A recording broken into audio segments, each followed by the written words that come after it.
So stress levels, decreasing cortisol, and especially your testosterone to cortisol levels, those are extremely crucial when it comes to increasing testosterone.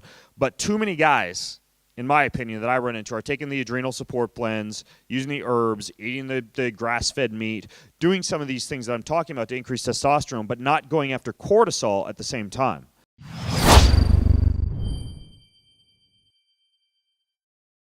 Now, cortisol is a good hormone. You want a surge of cortisol in the morning, but if it's high all day long, all it's going to do is A, take up some of the receptor sites that testosterone is supposed to attach to, and B, use up a lot of the metabolites in your body that are supposed to be used to make testosterone, and instead you'll use those to make cortisol.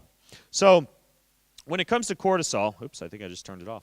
When it comes to cortisol, a few things that you'd want to do. I've got some of them written on here, but some of the biggies that I've found to be really, really helpful for cortisol, aside from sleep, number one would be a good adaptogenic herb complex. So there's a whole bunch of different types of adaptogenic herb blends out there made up of things like ashwagandha.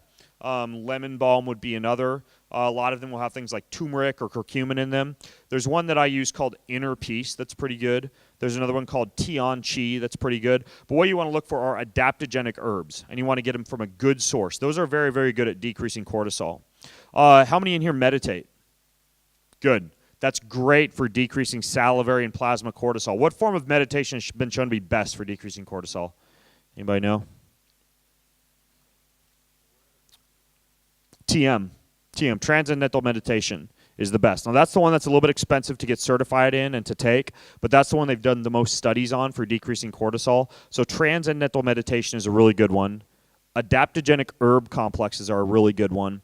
There's a whole host of other things that you could do for managing cortisol, sleep, de-stress. I'll link to an article that I wrote on my website about 7 of the best ways to stop stress. But I'd say one of the biggies that tends to fly under the radar that I've heard a couple people mention so far is the whole deal about cell phone free time. I might have a chance to talk about cell phones in a little bit, but Bluetooth and Wi-Fi radiation appears to have a pretty significant impact in a lot of people on their cortisol levels. I was talking to somebody at dinner last night who said they're like super duper Wi-Fi sensitive. I don't remember who I was. Oh yeah, super duper Wi-Fi sensitive. And what that means is that they get super stressed out when they're exposed to a lot of these Wi-Fi signals and Bluetooth signals. So keeping your phone in airplane mode, like especially when it's in your pocket, is a good idea. Keeping the Bluetooth off is a good idea. I have this buddy who's like at the top of the chain when it comes to EMF research and figuring out like how to protect your body from a lot of these issues with dirty electricity.